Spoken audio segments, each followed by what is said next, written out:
pour toi que je chante.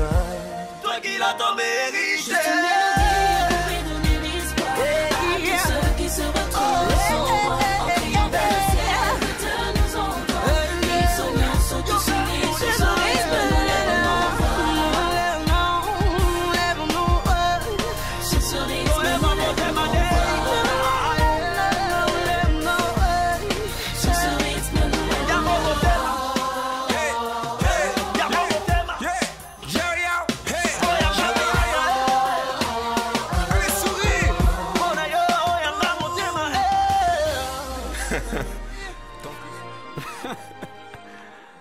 Être un exemple implique une ligne de conduite et marcher selon certains principes. Et ces principes nous conduisent à avoir une discipline, une vie disciplinée.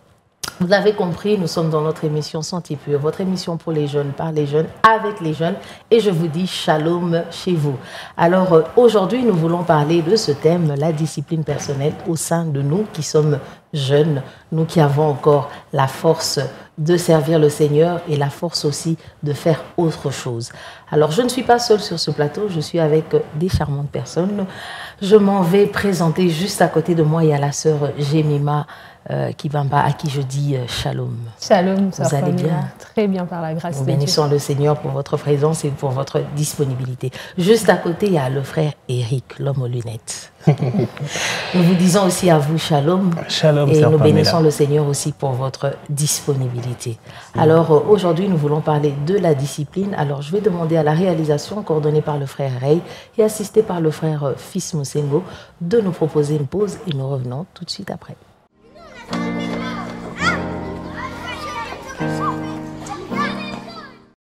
Peut-être que vous nous prenez en cours, nous sommes en train de vouloir commencer le premier numéro par la grâce du Seigneur où nous allons parler de la discipline personnelle au sein de la jeunesse. Alors, qui dit discipline dit définition. Alors, nous allons commencer par la définition pour qu'on arrive à comprendre, n'est-ce pas, frère Eric? Pour qu'on arrive à comprendre ce que c'est. Alors, que signifie pour vous mener une vie disciplinée pour un jeune chrétien dans cette génération, hein? Parce qu'on ne voudrait pas parler des générations d'avant, hein?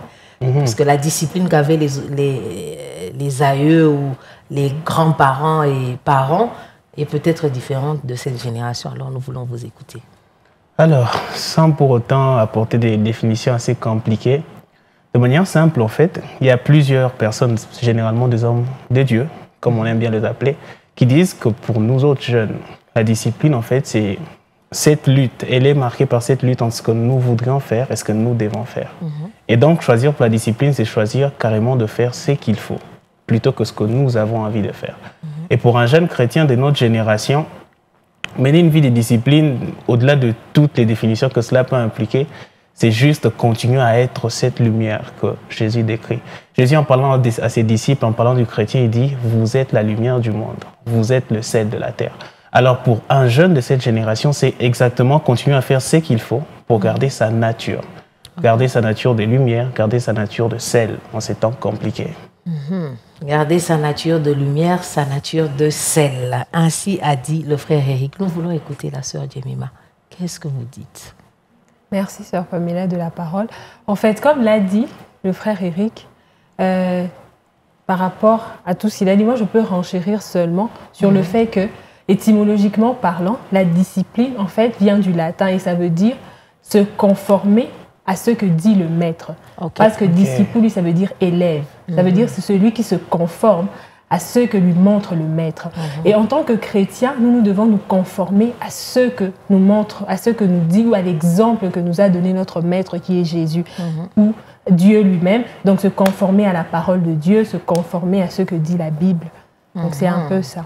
Donc les jeunes de notre génération doivent se conformer à ce que la parole de Dieu, d'autant plus que nous voulons tous être des jeunes chrétiens et nous avons intérêt à être disciplinés. Alors je vais rester vers vous, sœur Jemima. Alors pour quelle raison un jeune aujourd'hui doit-il mener une vie disciplinée? Ok, vous avez parlé de suivre ce que le maître est en train de nous dire, mais est-ce qu'il est obligé? Pour quelle raison il va seulement être là en train de chercher à avoir une vie disciplinée? Ça va le mener à quoi? En fait, moi je trouve qu'il y a plusieurs raisons. pour être discipliné. Je trouve que la discipline nous fait respecter d'abord. Ok. Dans quel sens? En fait, les gens peuvent ne pas nous aimer, mais lorsque nous sommes disciplinés, les gens peuvent au moins nous respecter. Ok. En fait, la discipline, c'est rester ferme dans ses convictions. Ok. Rester ferme dans ce qu'on dit, on croit. Si on ne respecte pas certains hommes de Dieu aujourd'hui, c'est parce qu'ils disent certaines choses et ne le font pas. Ok. Mais lorsque on est conforme, on est ferme, on est constant dans notre manière de faire, les autres vont nous respecter. Ça me rappelle dans la Bible le passage de Daniel. Daniel, pour moi, c'est comme un personnage discipliné dans la Bible. Ok. Parce que il avait la foi des Israélites, c'est-à-dire qu'ils croyaient en Dieu. Et lorsqu'ils sont arrivés à Babylone, il a gardé cette foi. Lorsque les autres jeunes prenaient des mets délicats, lui, il s'est décidé de se discipliner. Et c'est même ce qui lui a donné un esprit supérieur. Et je trouve que la discipline aussi nous préserve. Ça préserve, lorsqu'on se discipline, selon la parole de Dieu, ça préserve notre destinée.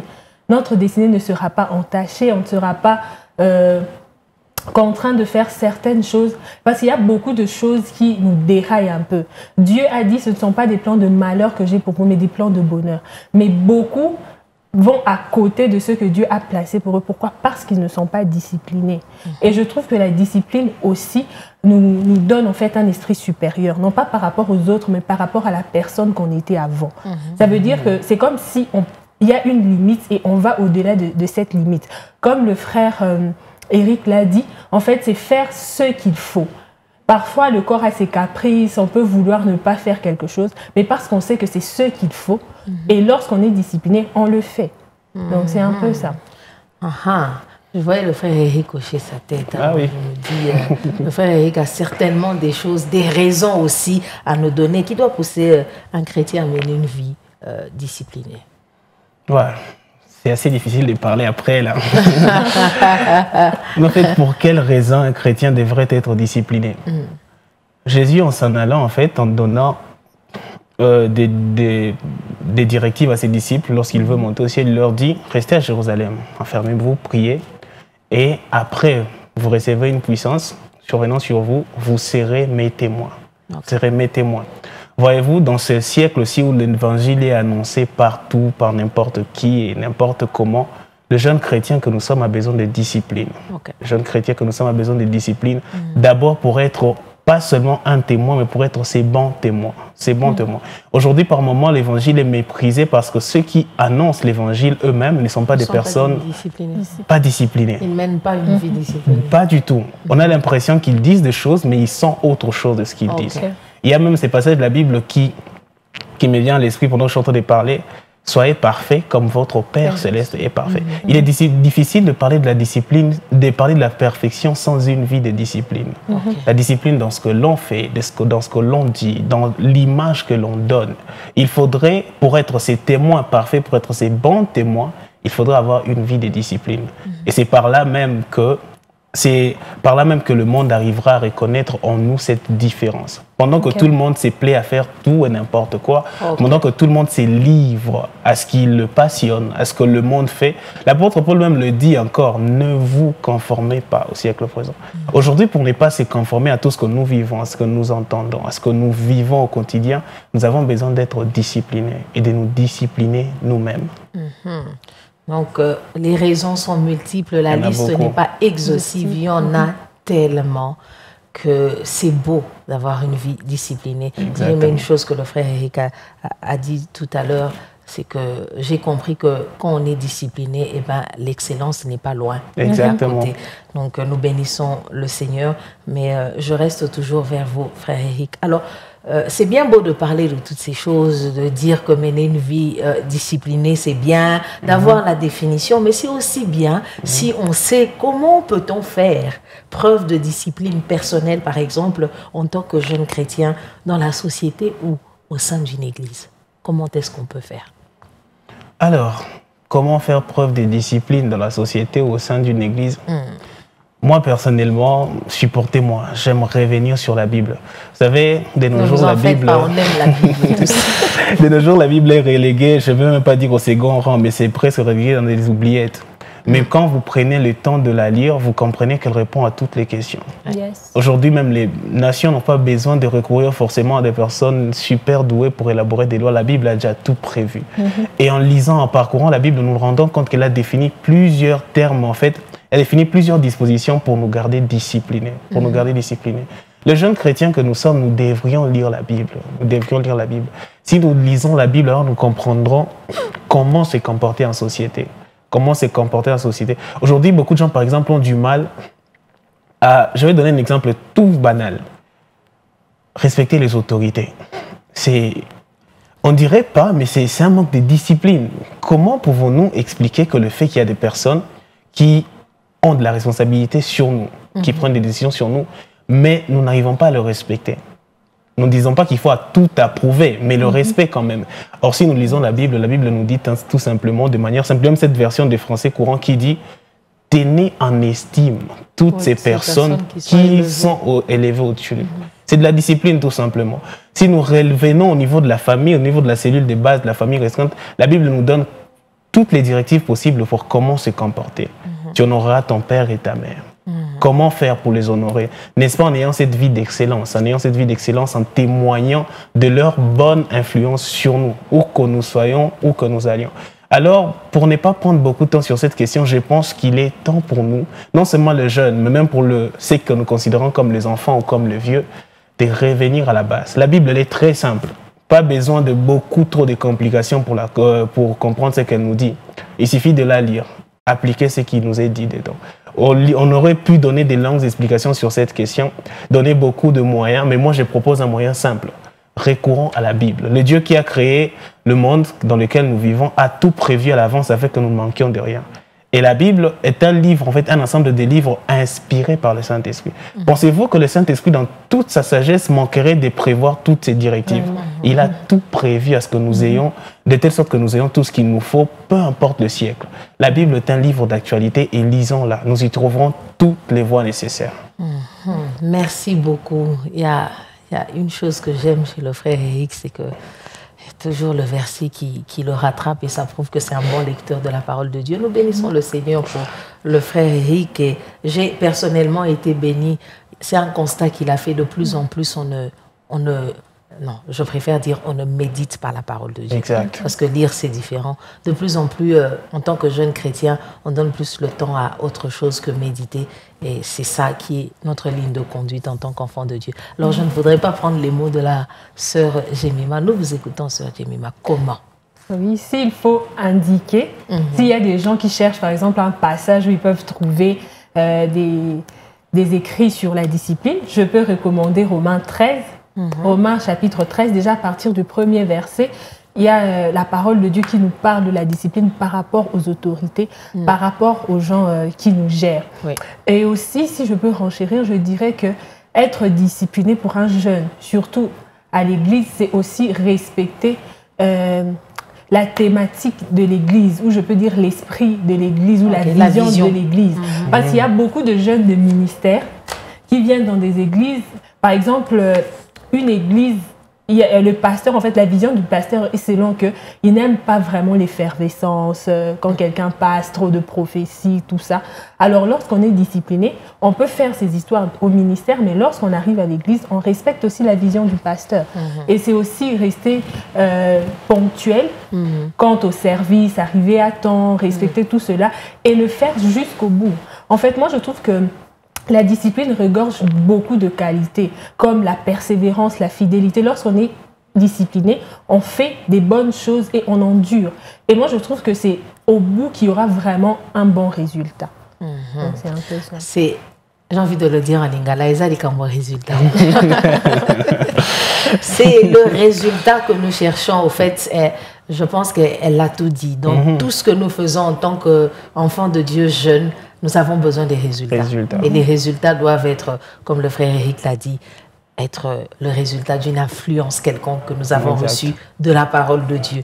Nous bénissons le Seigneur pour vous qui êtes des grâces et nous poursuivons avec ces questions. Je vais aller chez le frère Eric. Alors frère Eric, pensez-vous que dans tout notre vie, dans toute notre vie, demande la discipline, donc dans tout, pas toute, dans tout.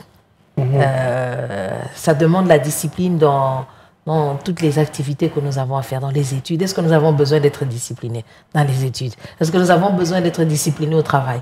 Est-ce que nous avons besoin d'être disciplinés dans nos relations professionnelles, amicales? Est-ce que nous avons besoin d'être disciplinés dans la conduite?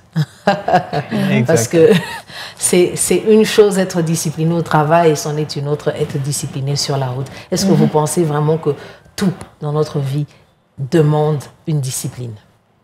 Ok. En fait, les buts pour lesquels nous exerçons tout ce que nous faisons, c'est qu'à la fin, nous voudrons de l'excellence. Nous voudrons être le plus parfait possible dans ce que nous faisons. En tout cas, toute personne sérieuse, c'est ce qu'elle désire. Et l'excellence découle très souvent de la différence. Okay. La différence, c'est-à-dire que je peux faire la même chose que vous, mais je la fais autrement. Vous, vous êtes excellent à votre manière. Moi aussi, je suis excellent à ma manière. Et pas besoin d'être différent sans discipline. Aucun autre moyen d'être différent sans discipline. Et pour répondre à votre question, on a besoin de la discipline dans tout. Dans tout ce que nous faisons. Comme je le disais au début de l'émission, cette guerre qu'il y a dans notre plus profond, les plus profonds de notre être, en fait, cette guerre qui est entre ce que nous voudrions faire et ce que nous devons faire. Je vous donne un exemple. Ai-je besoin d'être discipliné dans mes études? C'est clair que j'en ai besoin. Pendant ces temps où, restons d'actualité, pendant ces temps où étudier en ligne, je vous assure, c'est compliqué pour nous autres qui ne sommes pas habitués. Nous sommes habitués chaque jour à nous lever le matin, aller dans une institution donnée, revenir. C'est assez difficile. Mais comment je fais? Ce que j'aimerais faire pendant ces temps-là, c'est peut-être faire autre chose, aller me détendre, profiter de ces temps. Mais en même temps, il y a quelqu'un au bout de la ligne qui est en train de parler. Moi, je dois m'efforcer à comprendre. Ce que je dois faire pendant ce moment-là, c'est disposer mon environnement pour mieux capter ce que la personne qui m'enseigne à distance est en train de faire. Et dans ce cas-là, j'ai besoin de discipline. J'ai besoin de me retirer. J'ai besoin d'interrompre toutes mes activités pour m'accorder à cela. Nous avons besoin de discipline pour faire tout. La discipline, en fait, dans tout ce que nous faisons, c'est le prix à payer. C'est le prix à payer pour atteindre l'excellence. Vous ne deviendrez jamais excellent dans vos études si vous n'apprenez pas à choisir pour la lecture. Vous ne devenez jamais excellent dans l'exercice de votre ministère si vous n'apprenez pas à mieux vous armer dans le secret. Et tout cela, c'est de la discipline. C'est de la discipline dans le travail. Être ponctuel résulte de la discipline. Être assidu à son œuvre résulte de la discipline. Être respectueux envers les autres dans nos différentes relations. Parce que vous avez parlé de la conduite. Cela résulte de la discipline. C'est un choix à faire. Est-ce que je vais me conformer aux autres, être aussi vulgaire que tout le monde peut l'être, ou être courtois avec tout le monde? C'est de la discipline. Nous en avons besoin dans tout, même dans le moindre détail. Alors, pendant que nous sommes en train de parler de ça, j'aimerais ôter celui de vous voyez, quand on parle de la discipline de nos jours, surtout pour nous jeunes, nous avons tendance à penser à des choses trop compliquées. Je dois ne plus faire telle chose. En fait, la discipline, c'est pas si compliqué que ça. Je suis jeune, mais je choisis, tout en vivant comme les autres jeunes, d'être différent de ces jeunes-là. C'est-à-dire que je choisis de payer le prix de mes objectifs, de payer les prix de ma destinée, en quelque sorte, tout en restant jeune, tout en faisant tout ce que les autres jeunes font de bien, pas de mal, de bien. Mais je choisis une autre particularité qui va me définir moi. Voilà en quelque sorte pourquoi la discipline est importante dans tout ce que nous faisons. Merci beaucoup. Nous allons revenir avec la sœur Jemima tout à l'heure, mais avant ça, nous allons demander à la réalisation de nous proposer une pause et nous revenons tout de suite après.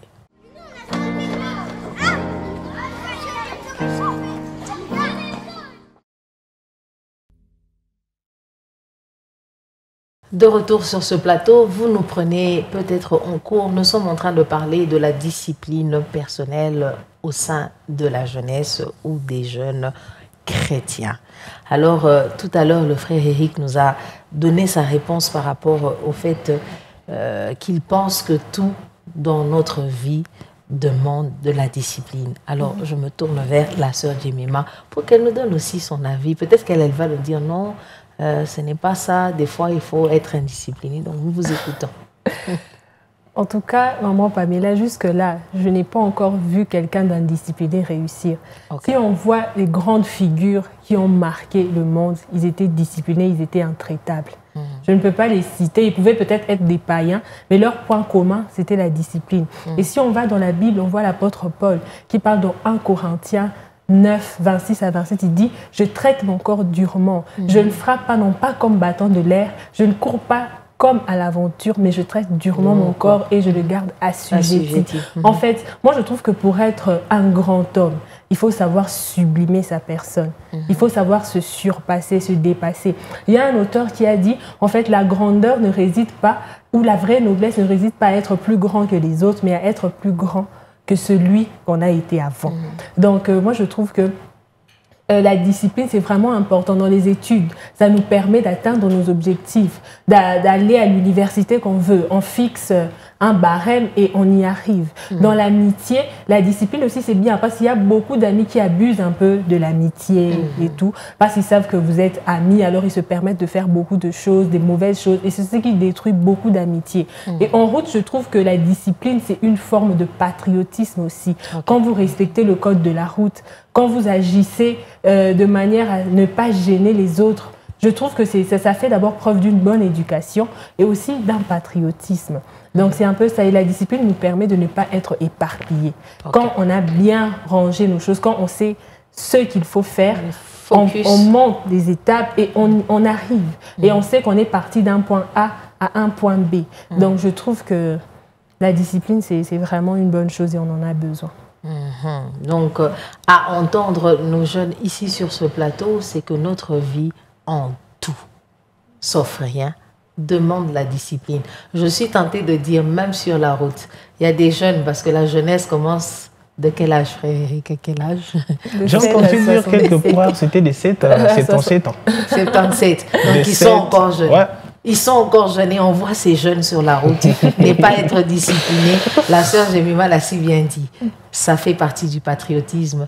Et le frère Eric nous a bien dit que le fait de respecter ce que les lignes de conduite, les codes qu'on nous donne, c'est important. Donc soyons aussi disciplinés, j'insiste sur ça, sur la route et dans nos relations professionnelles ou amicales. Alors nous continuons. Je reste sur vous, sœur Jemima. Un homme de Dieu a dit la discipline est essentielle à notre développement spirituel. Alors, est-ce que vous êtes d'accord avec lui? Si oui, dites-nous pourquoi vous êtes d'accord, hein, parce qu'il ne faudrait pas que vous soyez d'accord et puis on ne sait pas pourquoi vous êtes d'accord. Effectivement, je suis d'accord. Je reste toujours sur l'apôtre Paul. Il a dit, je frappe non pas comme battant de l'air. Et lui-même aussi, il a dit, je rends grâce à Dieu parce que je prie en langue plus que eux tous. Et à la fin, il dit, j'ai travaillé plus que eux tous. En fait, moi, je trouve que quand on est discipliné dans les choses spirituelles, on fait un grand travail. Quand on est discipliné dans les choses spirituelles, Dieu travaille avec nous puissamment. Pourquoi? Parce que d'abord, on est constant. Dieu aime les gens qui sont constants. Lui-même, il est fidèle, il aime la fidélité, il aime la constance et la fermeté. Donc moi, je trouve que si on est discipliné dans la spiritualité, on aura des résultats puissants et des bons résultats avec Dieu. Des bons résultats. Donc je crois qu'on revient toujours sur la même chose, c'est l'Ikambwa résultat. Nous bénissons le Seigneur. Alors frère Eric, nous vous entendons. Effectivement, moi aussi je suis d'accord avec l'auteur. La discipline, en fait, elle nous permet, en parlant de résultats justement, elle nous permet non pas de produire des résultats seulement pour un temps donné, mais elle nous permet de produire des résultats à long terme, aussi longtemps que la mission demeure. Revenons dans la Bible, prenons l'illustration du vieux prophète et du jeune prophète. À un moment donné, on peut se poser la question, mais pourquoi est-ce que le vieux prophète qui a induit le jeune prophète en erreur, et c'est lui-là encore par qui Dieu parle pour punir le jeune prophète? Ce qui a manqué au jeune prophète, justement, c'est de la discipline. Dieu lui avait parlé, va faire ceci, fais là, cela, en chemin ne fais pas ci, ne mange personne. Mais à cause de son manque de discipline, il s'est mis à raconter tout à tout le monde. Il aurait pu s'arrêter et dire non à l'invitation du vieux prophète, tout simplement. Qu'est-ce qu'il a tué? C'est un manque de discipline. Je pense que la discipline conduit à la discrétion. Et ça, c'est quelque chose qui manque cruellement à notre génération. Cette génération qui, sur qui les prophètes Joël disait dans le dernier jour, Dieu répandrait de son esprit sur toute chair, elle manque cruellement de discrétion. on est tout le temps là, Dieu m'a dit ci, Dieu m'a dit ça, Dieu m'a dit ci. Mais quand est-ce qu'on prend le temps de travailler sur ce que Dieu nous a dit? Justement, la discipline nous conduit à travailler sur ce que Dieu nous a donné comme mission. Et c'est seulement après avoir travaillé le temps nécessaire sur ce que nous avons comme mission que nous atteignons les résultats. Aujourd'hui, nous avons tendance à constater qu'il y a beaucoup de gens qui ils sont comme d'une excellence passagère. Vous le constatez pendant des moments, il est tout feu, tout flamme, tout bouillant. Vous ne pouvez pas détourner vos regards sur lui. Quand il faut intervenir sur telle ou telle chose, c'est le frère qu'on appelle. Quand on a besoin de conseil, c'est le frère qu'on appelle. Mais quelques mois après, plus personne ne veut plus de lui. Le feu s'éteint. Ça s'éteint complètement. C'est comme s'il n'y en avait jamais eu. Il n'y a même plus eu de traces de feu. C'est la discipline qui manque. L'apôtre Paul, comme la sœur Jemima est revenue sur lui plein de fois, c'est quelqu'un qui est resté constant depuis son appel jusqu'à la fin. Dans toutes les lettres qu'il a écrites aux églises, il ne s'est jamais détourné de sa vraie mission. Et pour cause, il disait, je traite durement mon corps. Il n'a pas traité durement son corps au début, mais il l'a traité jusqu'à la fin de sa mission. Restons disciplinés, disciplinés surtout dans les secrets, dans la discrétion. Nous bénissons le Seigneur. À la fin, pour parler toujours de l'apôtre Paul, il dit « J'ai combattu le bon combat, Voilà. j'ai achevé ma course ». Donc, c'est ça, l'Ikambo résultat. Je reviens encore sur ça, je ne vais pas faire beaucoup de commentaires.